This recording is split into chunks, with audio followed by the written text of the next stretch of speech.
We'll be starting up here in about 2 minutes or so. Yeah, about a minute and a half.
Okay, good morning. We're going to go ahead and get started.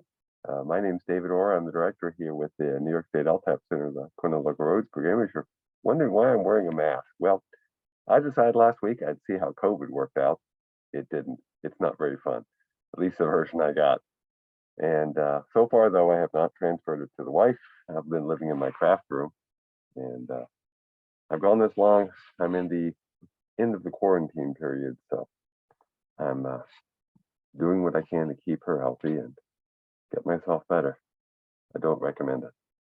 Today we're going to be talking about liability, and hopefully you'll get something out of it. This is one of our foundational series workshops. We are going to be doing polls with Poll EV. I'll explain that here in a little bit. They've made some changes. Some I like, some I don't like, but let's get going here. If you open up the bottom of your screen, you'll see audio settings. If you've got sound issues, the chat pod that is available, you can't put things into the chat pod, but I would recommend opening it up. Amanda and Jody have dropped into their links to a handout which has some references and resources, and also a link to the Poll EV website, so you don't have to remember and write that all down. I may ask you to raise your hands now and then just to see how things are going as we go along, so be ready to do that. But the main thing you want to be sure you've got open is the Q&A. You're able to put in your questions there. So if it's not a poll, you can put any question in the Q&A at any time, and we'll answer those as we go along. And somebody asked how I'm doing because they knew I'd gotten COVID last week. I'm doing pretty good, considering, but boy, it knocked me out. This particular session is worth one professional development hour here in New York State because of its legal characteristics. Only the person registered can get the PDH. Everybody else will just get a certificate of attendance. It is counted as a course versus the other educational activities item. If you're from another state, you'll need to check with your LTAP center to see if it's worth the professional development hour or not. Now, a quick caveat, we are talking about legal issues, and I'm an engineer by trade.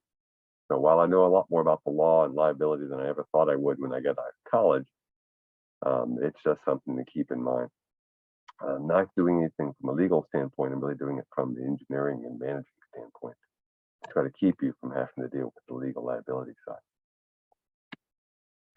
So let's do a little bit of a welcome, find out who's here, talk a little bit about what we're doing today, and we'll get moving. And again, we're going to be using Poll everywhere. So you go to pollev.com/DavidOrPE. If you open up the chat pod, you'll actually get a link. You can look and just click on the link rather than having to type that in. You can download an app, by the way. I could have it on my phone just to make sure things are working. Now, again, as I said, this is part of a long series of foundational webinars that we've got. we've been doing these now since we've been coming out of COVID. This is our second year. And here's a list of all the ones we're doing starting in January through the end of March or middle of March when we stop the spring series and start doing our in-person workshops. And the reason I left all of them up there, I just want you to remember that even if you missed one of the sessions, you can go back to our website and you can watch the video later on. So feel free to do that. Don't hesitate to do that in the slightest. Okay. And then next week, you'll see there's other things out there. Okay.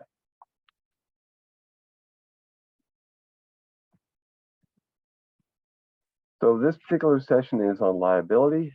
We're going to be doing materials from other workshops that we've got and other webinars that we've been given. So the three that I think are probably most useful for you, and they're in that handout that's available. Go to the chat pod, you get a link. We have our Powers and Duties workshop and workbook. We have the old Identifying and Reducing Legal Liability class. We have Running Your Highway Department, all kinds of materials. But what I really wanted to highlight is we actually have a new workshop.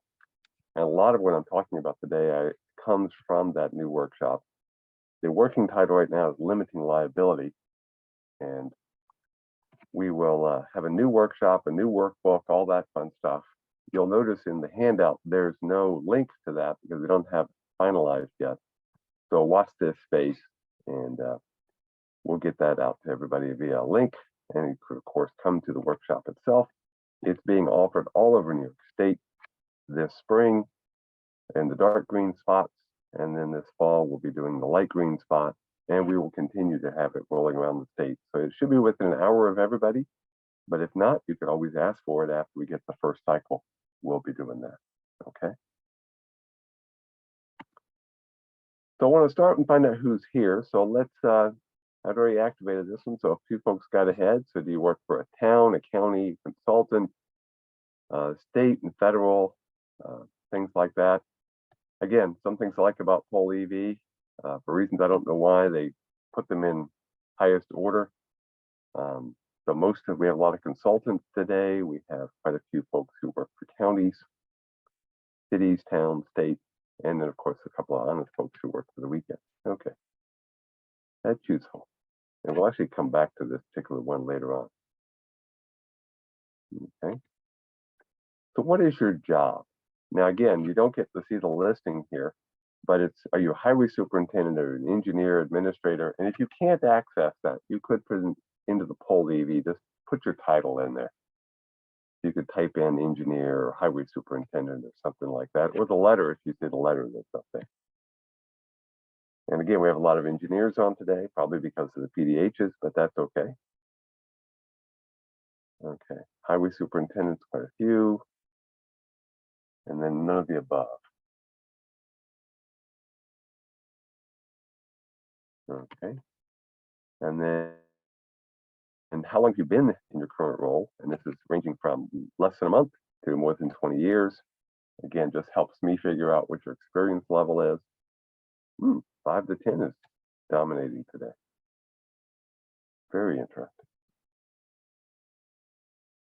Okay, so quite a range. That's good to see, but some good experience. So I'll take advantage of that as we go. And of course, I see a couple of folks here putting in large numbers in the Q&A. Cool. And then where are you from? Now, this is a map of New York. If you're not from New York State, put it as close as you can. If you're off the map, put it right at the edge or something. Just want to see where people are located. This is one feature I do like. They've made the dots easier to see. Okay. And we have one person on their boat out in Lake Ontario. Need to figure out who that person is. Ooh, we have somebody in Lake Erie today. Oh, cool. Well, since it's not frozen, that's not too bad. And I see a couple of people again putting in the Q&A where they're from. Okay, well, it's a good variety. I like to see it. So again, we are talking about legal issues and the law. We did a session on legal issues back in December, a work webinar, and we talked about the fact that some people think the law is a bit crazy at times. What we're really talking about is sort of the edges of law today. We're talking about liability. We're talking about risk. And so we're going to spend the day talking about, or the hour talking about liability, risk, and tort. And tort, I don't mean the cake-like thing, the tort. like you see on the right. Now I'm talking a tort. A tort essentially is when you get a wrongful act, when somebody does something and wrongs you when they had a duty to do otherwise, okay? So that's what we really want to focus on, because if we can reduce those issues, if we aren't creating a risk issue, we reduce our liability, and actually we do a better job of serving the public. You know, putting up a sign that says slow down or die is probably not going to reduce our liability. In fact, it may increase it. We certainly are increasing risk if we don't do things properly, like putting a sign watching for bikes in the middle of the road. So really what we want to talk about is how do we reduce these problems? Now again, because it's foundational, we can't cover everything. This new workshop is going to go into a lot more detail on a lot of these subjects. But before I get into that, my list of what I think the most important items are, tell me what you think are, how could we reduce liability, okay? And let's see, for some reason it's showing a weird arrangement.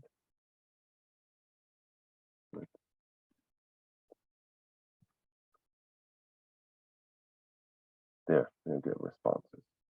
So you can type in this case, you can just type in your answer. And again, if you can't get to the Q&A, to the poll EV, you can put in the Q&A and I'll read those off too. So being proactive, doing the right thing, document. So in the Q&A, put down education, reduce speed, document your plans and your progress towards meeting them. Yep, very good. Plan ahead, design according to the appropriate code. Okay, some good answers. Essentially, if you think about liability, what you're really trying to do is you're trying to cover certain things. When I went through and I created my little liability tort, I made a little chart. But if you think about it, liability occurs when you fail to do certain things, or certain things happen. First off, you have to have a duty. You have to have a responsibility called duty of care. Did you have a responsibility to do something? Did you breach that duty? Did you fail to follow through and not do what you were supposed to do? If you did what you're supposed to do, even if something happens, you may not be liable, okay? You've got good signage, you've got good markings, you've got good pavement surface, and somebody just goes off the road for whatever reason, you haven't breached your job of duty, even though you don't like seeing the crash.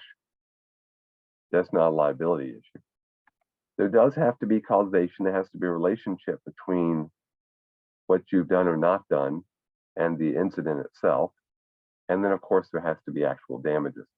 There have been lawsuits where people have sued because they had something happen and they thought, well, I'll go after the government because they've got money. But there actually does have to be damages related to the event itself. And we could go through a lot of them, and in the workshop, they go through a lot of these. Mike Novak and Marty Roberts, who are the instructors, do a great job of covering things. We had our preview session back in December and are making the final workshop ready to go. But today we're going to talk about the fundamentals. And what I did is I sort of created myself a little tort, little slice of cake, as it were. And I came up with a list of 7 things which I thought, boy, if you could really focus on these 7, you'd probably reduce most of your liability. Not 100%, and in an hour, we don't have the time to go through everything. But we can at least talk about certain critical issues that come up and come into play.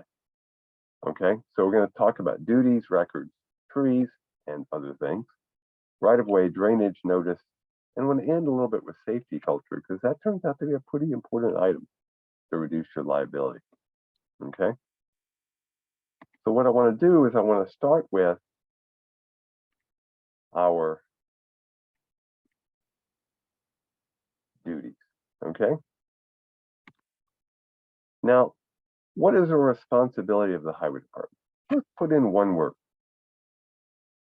Put in one word. What is the responsibility of your department? And safety, yeah, that's pretty important. Maintenance, design, okay. Inspection.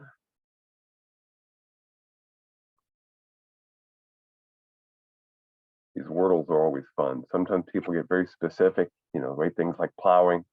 Other times you get more general answers like we're seeing today, and then we get a little bit of a mix. There's a plowing one. Somebody put in plowing. But this is where we start with this idea of duties. powers and duties that come into play in our other workshop. Some people are putting in, by the way, to serve, to do maintenance, things like that.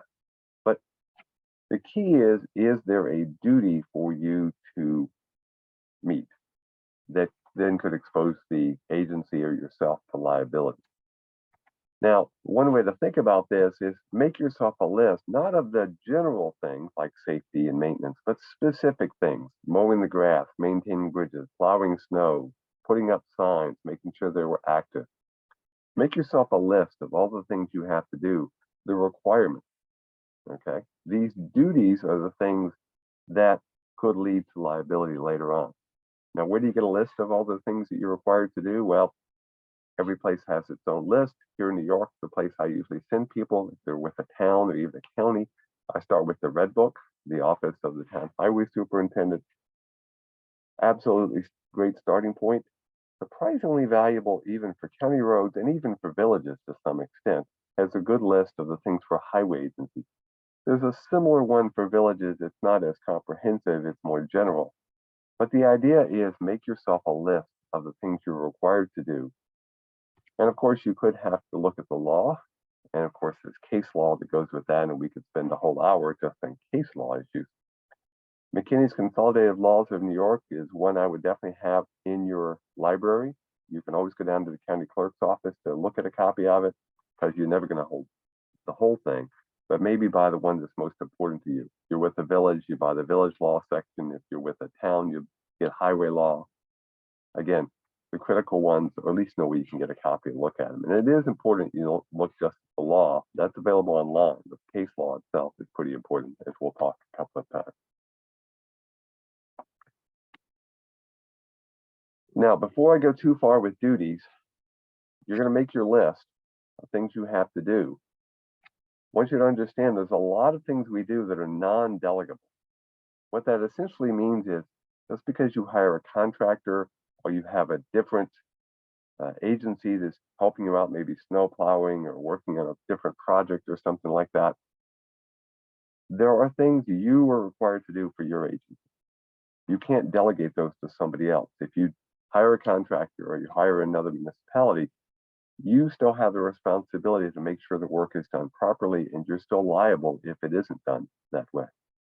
If someone doesn't close a gate, yeah, you might have told somebody else to do it, but who has ultimate responsibility? Where does the buck stop, as Harry Truman would have said? So think about the things you're doing that you can't delegate to somebody else. Concentrate on those. Make sure you've done your due diligence. And of course, if you have to, make sure you've got a good insurance. Make sure there's good liability protection in there that essentially says, hey, if you don't do your responsibility in the contract, we may come after you from a liability standpoint, because these things are non-delegable. Most of the things we do in highway, truth be told, are non-delegable. Safety, putting up signs, plowing snow. You can have a contract, but ultimately the buck stops with the highway official or the head of the DPW. So let's go back and look at our list. We've moved on now. We're going to talk about records. Now, I'm going to tell you right now, there is no record that is going to get rid of your issue of duty. Those duties are still there. But if you don't have a record of what was done, you're not going to win when you get to court. So records are absolutely key. You've got to have good records and good documentation, or you're going to get yourself in trouble. So I'm just going to ask you a simple question. What was the weather 1 year ago today? Was it very cold and sunny? Was it cold and cloudy? Was it near freezing with a light rain? Above freezing and clouding, or none of the above? Let's see what you think. 1 year ago today. And yes, I know some of you are not from upstate New York, so you're not going to probably have the same answer that I would have. Okay, let's see what we got here. And we'll click on the responses. And most of you said it was cold and cloudy. Okay.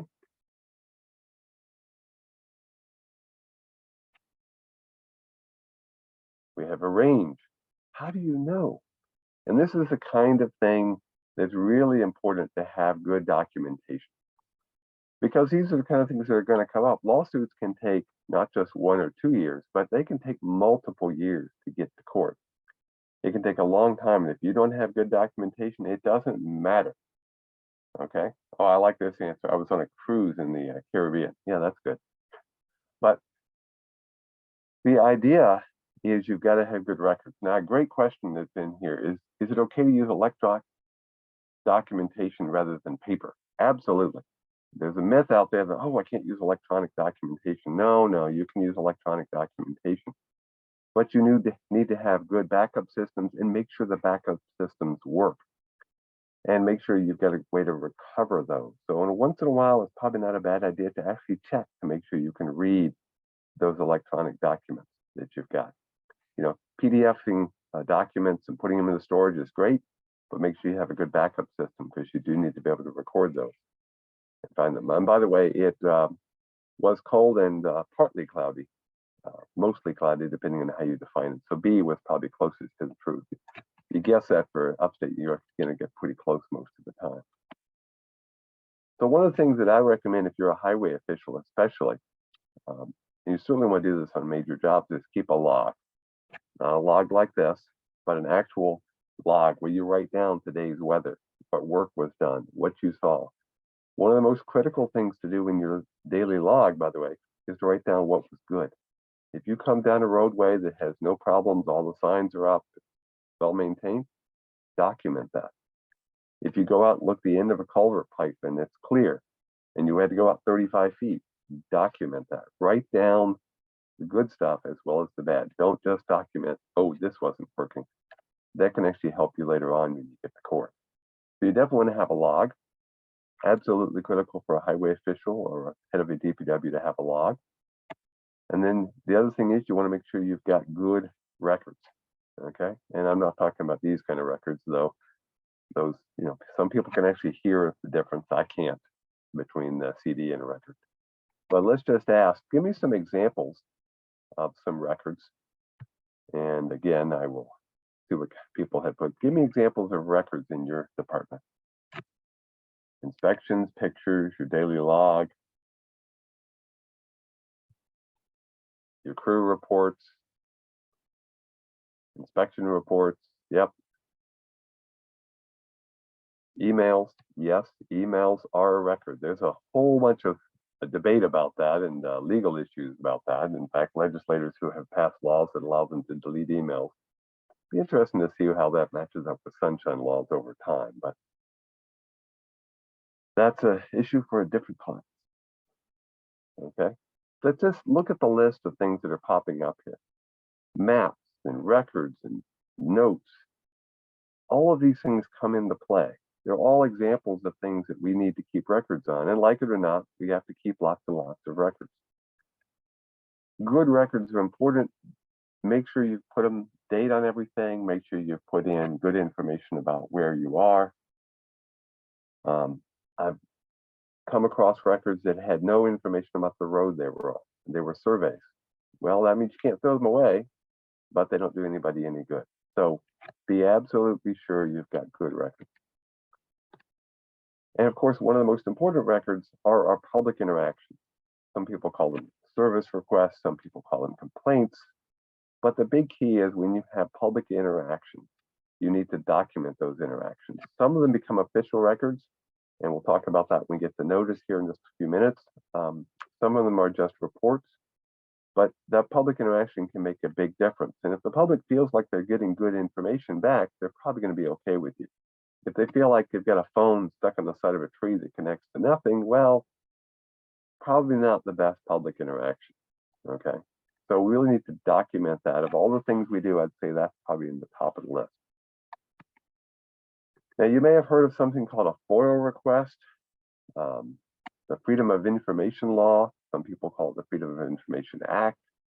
All depends on how you want to describe it. I like FOIL only because I can keep it in my head.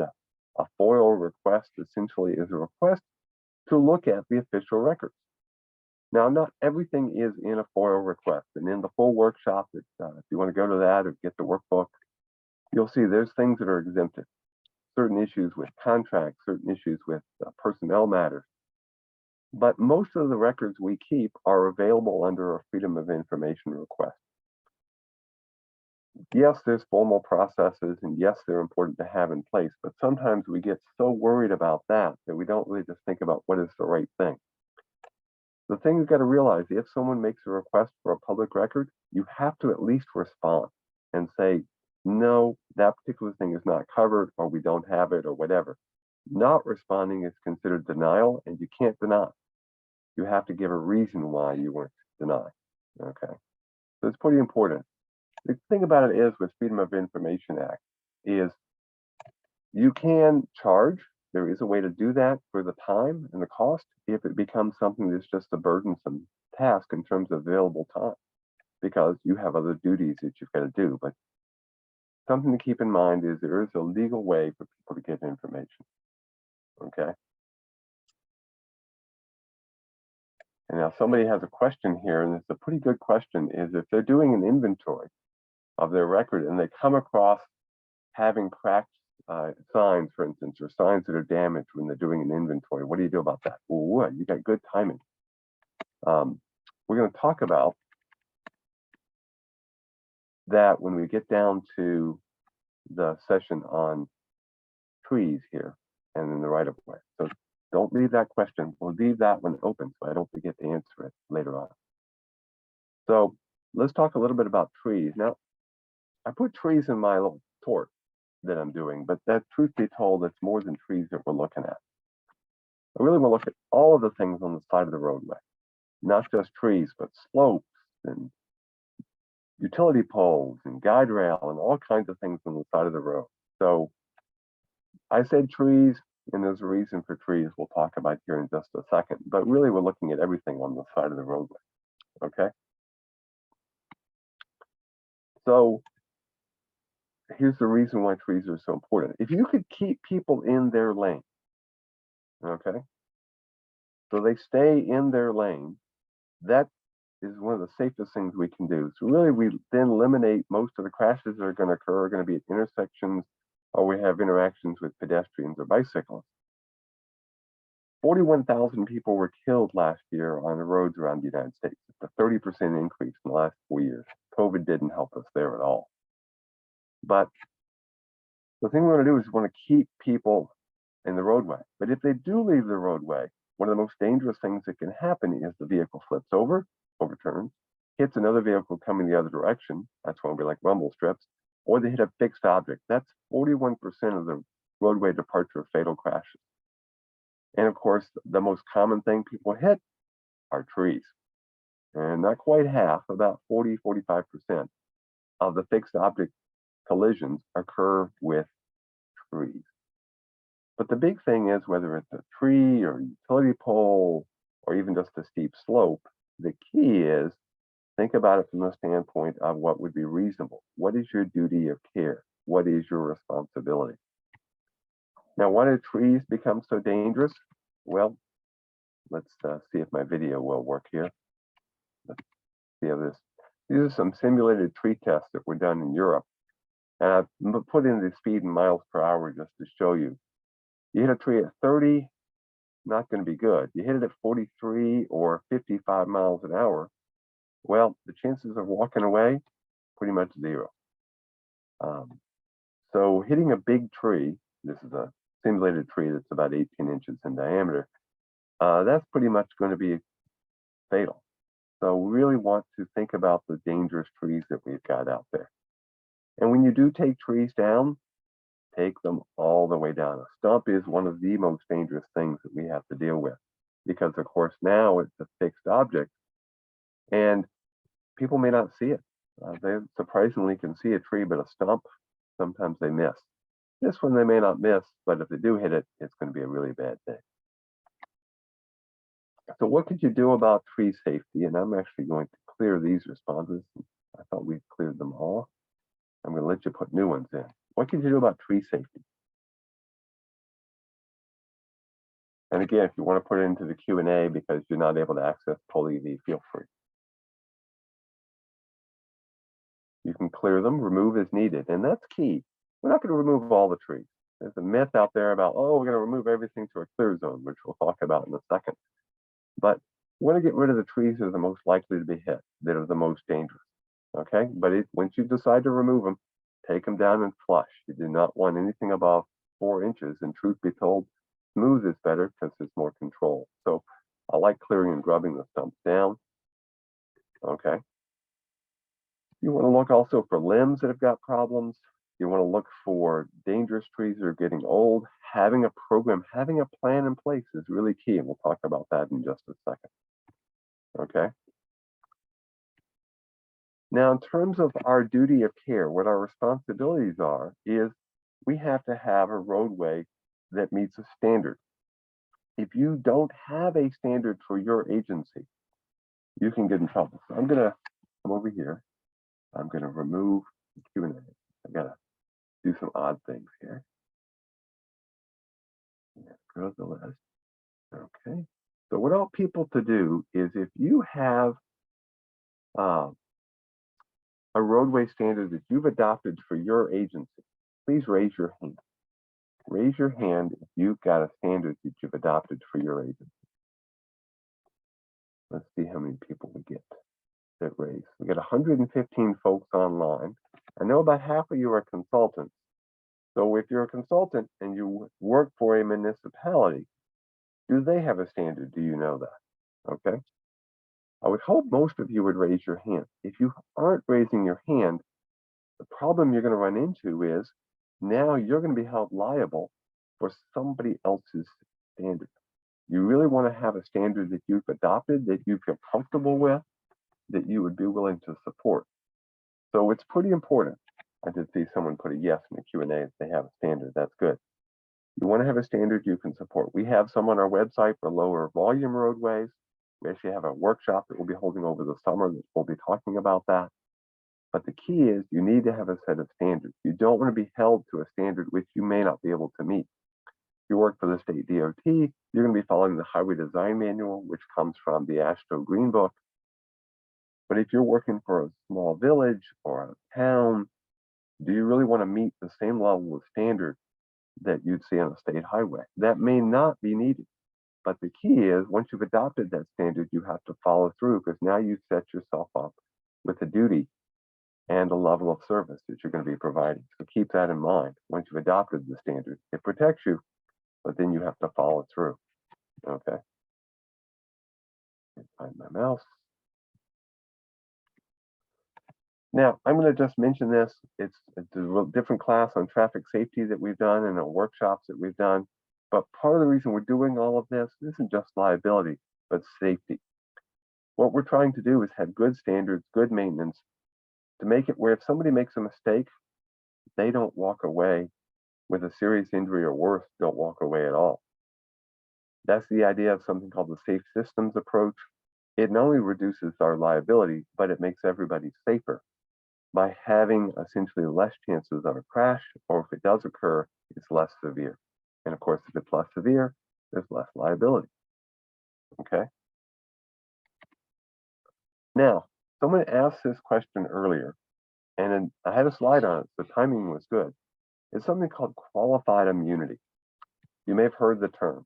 It's a very important term when it comes to liability. What it essentially says is a municipality actually has a level of immunity from being sued if, and that's the qualified part, if they have not only done a good job of setting up a plan, but they can show they're following that plan.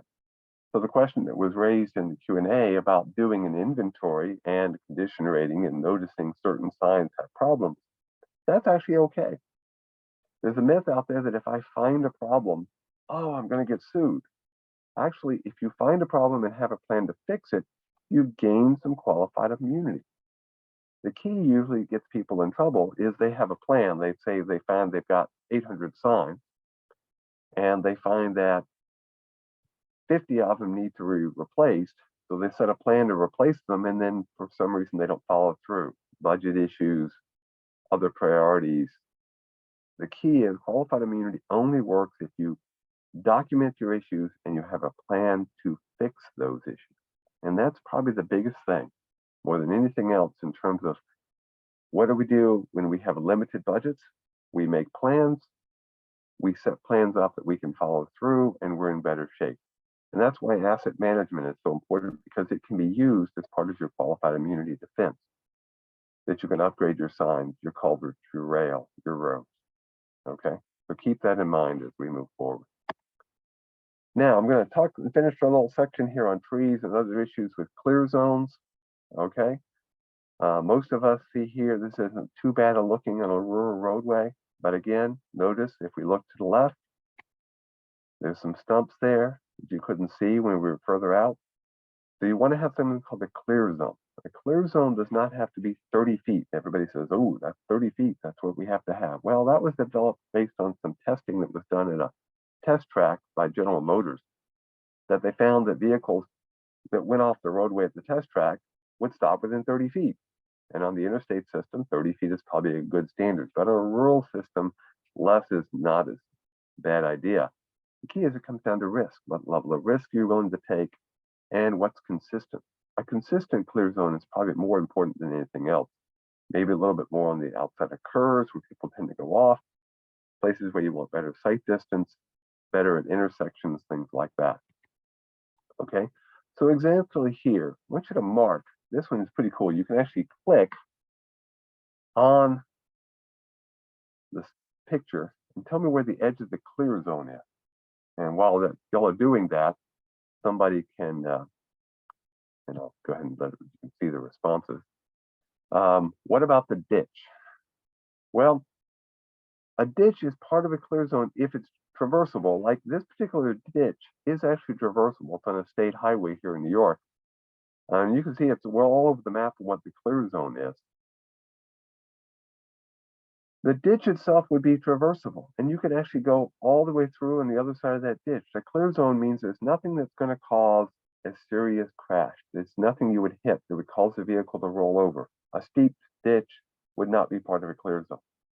In this particular case, and I'm going to go back to the image that can point to things.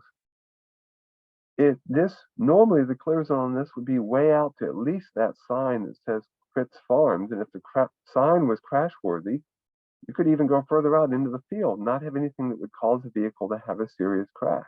So it'd be a really wide clear zone. But that utility pole is not going to allow you to have a good clear zone. In fact, by putting it in the ditch line, if a vehicle goes off the road and goes down the ditch, which tends to happen, you've actually got a less safe situation than sometimes if the pole were actually closer to the roadway. This particular one, probably not, but there are times when I've seen that happen. So keep that in mind. A clear zone isn't clear. There's something in it that isn't crash worthy. Okay. So we've done trees. Left side of the road, yes, you do want a clear zone on the left side. People do go off that, but also think about it from the standpoint of maybe rumble strips or clear zone for somebody going in the other direction.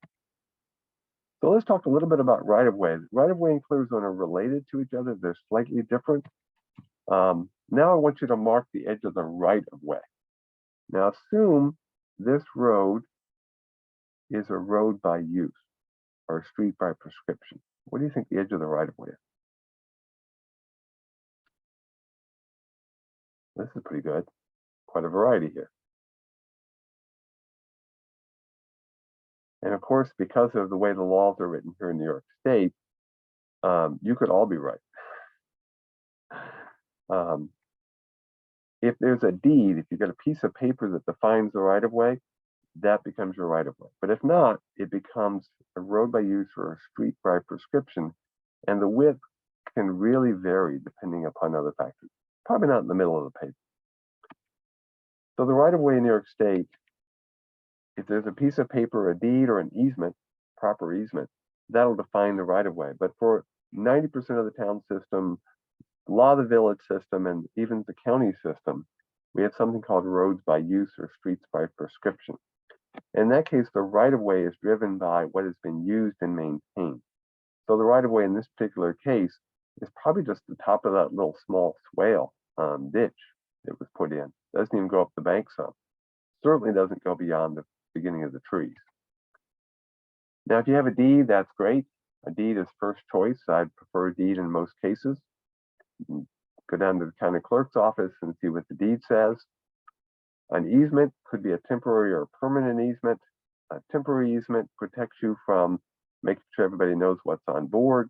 We have samples of them. If you're interested, you're more than welcome to borrow them as much as you want. But more commonly, if you're going to be going back, you want permanent easements, and we'll talk about them in just a second a little bit more. But I want to make sure we touch a little bit on by use. In the full workshop, we spend a lot of time on that in our powers and duties book, and in workshop, we spend an hour talking about roads by use. It's so critical.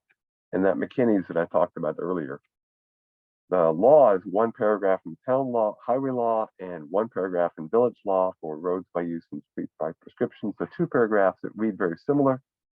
Case law, 27 pages of just summaries. So there's a lot of case law out there. But here's a good rule of thumb. It's what's been actually used and maintained. Now, if it's in a village, it's actual use. If it's outside a village, it's what's been maintained. And there has to be public use. It can't just be a driveway. Okay. Tax maps, people like to use tax maps. No. Don't do that. 3-rod rule, it's in the law. They don't use that either. The law says 3-rod. Yes.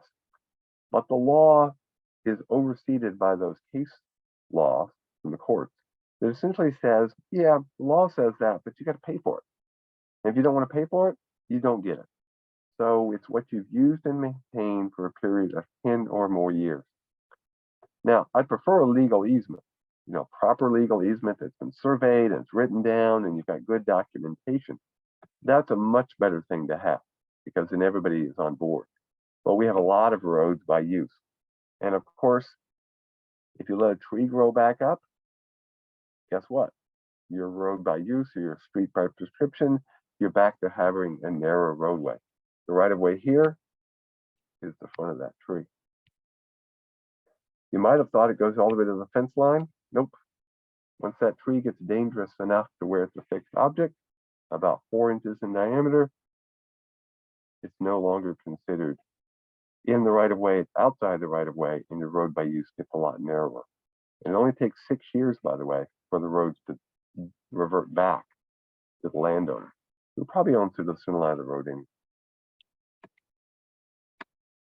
Okay, so let's see how we do it here.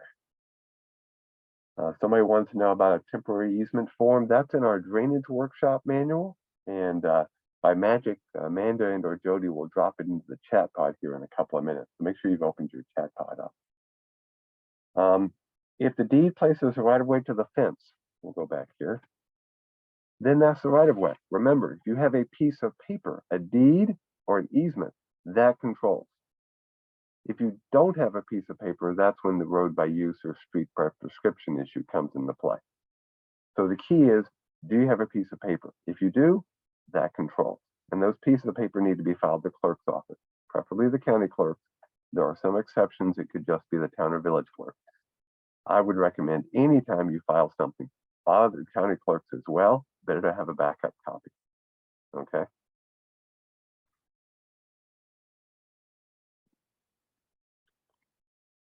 So let's go here. Almost done. Let's talk a little bit about drainage. There are duties when it comes to drainage that come into play. That's your culverts, your bridges, things like that. You have a responsibility, a duty to maintain those. But here's the key, and this causes some grief for people. There has to be a highway purpose to drainage. Okay? You're not obligated to protect private property. You are, however, obligated not to damage it based upon the work and activities of the highway purpose. But just because there's a ditch that's up or downstream from the roadway, and there happens to be a culvert pipe there, doesn't mean you're obligated to clean that ditch out unless you can show a highway purpose. And that's the key. The ditch might have been there for decades. It probably is considered natural at that particular point. But if it's flooding a little bit now and then doesn't affect the highway, you don't actually have the duty or even the power to go and clean that ditch out. Okay, so you have to be careful about that. There's no obligation to protect private property unless it's related to a highway purpose. Okay, and we could spend in the workshop, we'll spend a lot of time. Okay. I do see a question in the Q&A. I want to come back to that in a minute, but I want to make sure we don't forget to talk about one of the big issues that causes a lot of liability for agencies, and that is natural versus man-made water. If that ditch has been there for decades, it's probably considered natural. And so in that particular case, the rules are different. That obligation changes. But once you concentrate the water, you put it in the storm sewers, or you straighten a stream out that used to be nice and natural and windy, you've changed the flow. You've created water, as it were, or sometimes called man-made water. Now you do pick up responsibility. Now you have the responsibility to get that water back to a natural state, down into a stream, into a lake, somewhere like that. So you can create liability for yourself if you don't think about that highway purpose. And when you concentrate water, especially in villages and urban settings where you put in storm sewer systems. So just keep that in mind when you're dealing with drainage rules. Is there a highway purpose, and are you concentrating the water? Now, somebody asked a question. It goes back to the right-of-way one. It's a good question. A lot of subdivisions in their town show a 50-foot right-of-way on the tax map. Are you wrong to use those measurements to determine your responsibility? The tax maps are really useful for figuring out the deed number. So what you do is use the tax map to find the deed number. Then you go find the deed. What does the deed say? If the deed says 50 feet, that's your right-of-way. The deed doesn't say that, or they own to the center line of the road, then you're probably back to that road by use issue. Most subdivisions, the right-of-ways are in the deeds, but it's the deeds that control, not the tax map. Okay. Tax maps are done for getting money. They're not done for right-of-way issues. Now, in terms of drainage systems itself, again, if you fail to maintain the drainage system from a highway standpoint, in this case on the left, you see the erosion that's starting to occur and the erosion that's coming out of the pipe, you actually could be liable downstream because you created an erosion problem when you put that pipe in. Okay, so there's a highway purpose, and the secondary failure could cause a problem. On the other hand, on the right, you've done a nice job with the bank, you've stabilized it. You've probably done a pretty good job of protecting yourself from a liability standpoint. Okay. Now, again, we could spend a lot more time on drainage, but again, we've only got 1 hour to talk about the fundamentals, and there's 2 more issues I want to talk about. The safety culture, which we'll get to in a minute, and now I want to talk a little bit about notice. Now, again, notice becomes a big issue. One of the things about liability, remember, is you have to have a duty of care. There have to be actual damages. But it turns out you may not be liable as an agency unless you've been put on notice. Okay? So unless you've been put on notice that things are going on. Okay? So here we have essentially a situation where a ADA curb ramp has heaved in the winter, picked up, as you can see, about 1 inch or so in the winter. Is an agency liable for that heaving, the damage that might occur if somebody can't get across it with their wheelchair or their walker? Well, it would come down to whether they're on notice, okay? And there are 2 types of notice that we deal with. There's written, or sometimes called actual notice, and there's constructive notice. Written notice means that somebody has put in writing to the municipality of a problem, okay? Now, that written notice could be in complaint or service request form that's submitted to the clerk's office. It could be done via a form that's online that becomes your entry point for the public these days, something to think about. But in writing, you were notified there's a defect that you got to fix, okay?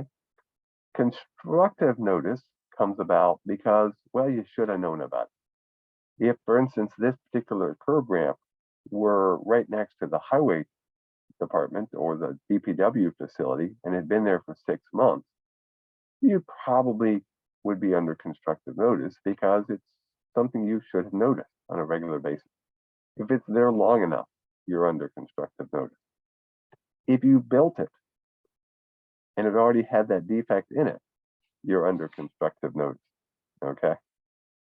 Now, the 2 other places you can get actual notice, by the way, one is if you're contacted by a public safety officer, a police department, the sheriff's office, the state troopers, that's considered actual notice, even if they don't put it in writing. They call you on the phone or they do it via the radio. That's considered actual notice. You have to deal with that. The other thing you can get actual notice is if there's an inspection report that's put into play by some third party, like a bridge inspection. That's a form of written or actual notice, even though it doesn't go to the clerk's office. So let me go back to this thing we did earlier where it said I worked for. Okay, now we have a lot of folks who work for counties. We have folks who work for cities and villages and towns. The notice rules in New York State change depending upon what level of government you work for. Okay, so one of those weird things, who you work for makes a difference.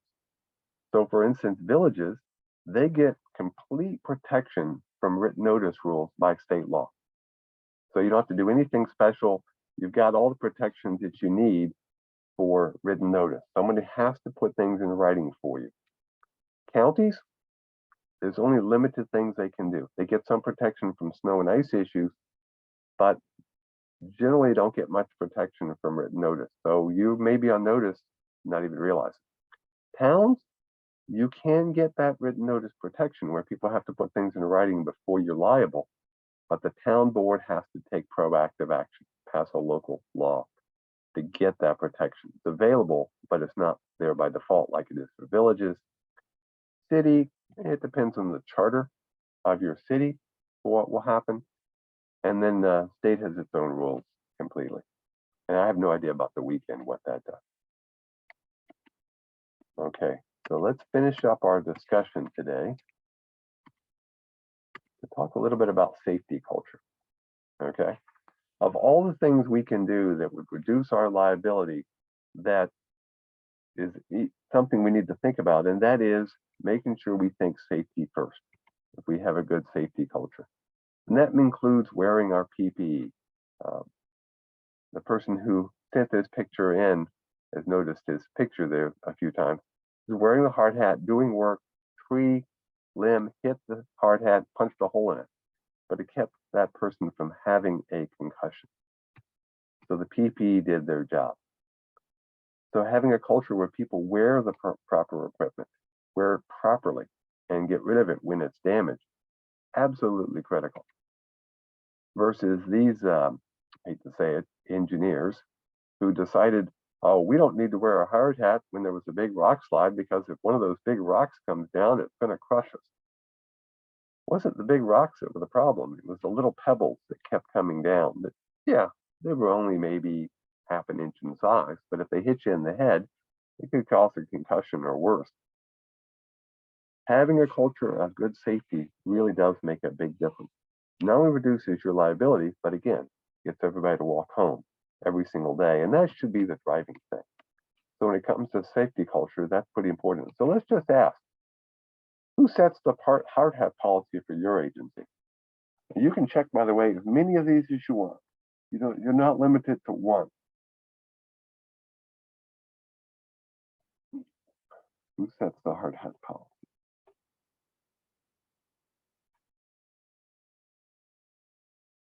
All kind of answers all over the board on this one. Pretty cool. This is actually a good example of everybody can set a hard hat policy. And as you go up the chain, those policies can control over the lower policy. So if there was a federal policy on wearing a hard hat, that could supersede the others. And if you're getting federal aid and you're on certain projects, you have to wear a hard hat in the right of way or on a certain job. So federal policy could actually overrule. But actually, it turns out everybody can set a hard hat policy. So if you don't have one, if you're a crew leader, you think people know to wear a hard hat, then wear a hard hat. If you're the highway official, you can set a policy. The board can actually set a policy. Surprisingly, as you go up this chain, they have to get more stringent, not less stringent. So if you want to have a stringent policy, go for it. Keep people safe. We don't want something like this. This came from last week's webinar we did on worker safety. Yeah, I know they staged the photograph, but it's a good example to think about. The kind of things we see people do that you're like, boy, how many things are we breaking in terms of rules here? Okay. Wrong step, can't see, nobody's supporting it. there's a lot better ways to work than to create a non-safe culture.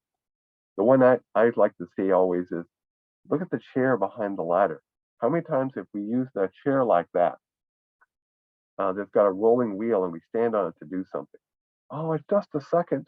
It'll be fine. You can go on YouTube and find tons of videos of people who thought it was just fine and got themselves in trouble. And that comes back to one of the things y'all mentioned earlier is training. Make sure your people are well trained. They know what to do, when to do it. The old joke is, well, we train my people, they'll leave.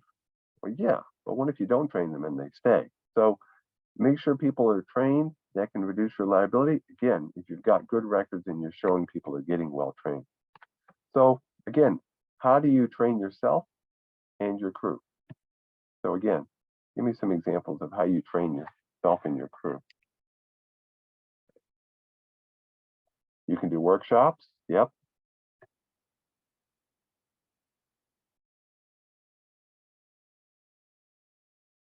You can give examples of things. Yep, that's actually not a bad way to do it. Show people. These webinars are a starting point. They're foundational. So we would hope you would follow up and either do some reading, go online, get some books, go to the workshops. I don't train myself very well, though. I got a training from others, but okay. But make a list of how you train. Make sure your people are trained. I've been listening to some podcasts lately of engineering failures. And it's amazing how many times something happened where you realize somebody wasn't trained on things such as when to throw a safety switch, how to deal with an emergency. The day-to-day stuff is usually not too bad. It's when you have that emergency stuff. How do you deal with that? How do you reduce the liability for everybody? Okay. A lunch and learn, a tailgate talk. I have my own list. I like books. I like videos. We have a lending library and an online library. You can get simulators these days. I'm a big fan of simulators in the classroom, of course. On the job is good, but again, one of many things in your toolkit, in-house, tailgate talks, and you could even do something like an old equipment rodeo if you want. Okay. So hopefully we've talked enough. I give you some quick things for liability. I wish I could have more time, but again, you're welcome to go to the class that's being offered around the state. But think about your duties. What are you not only required to do, but what are the things you should be doing? Do you have good records? Are you keeping them in good shape? And how long do you keep them? Well, could spend a whole day talking about that, but a good rule of thumb is about 6 years after whenever the thing is gone. So if it's a bridge, permanent. If it's an employee, after they retire. By the way, there are some records you got to keep even longer. Like for instance, your CHIPS records now have to be kept for over 30 years, 36 if I remember correctly.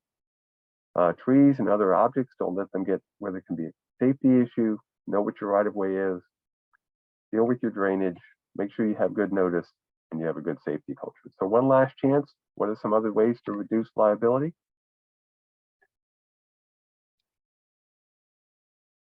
You can do training. You can clear trees, especially dangerous trees. Make sure there's no overhanging limbs. Yep, that's a good one. Document things, have good records.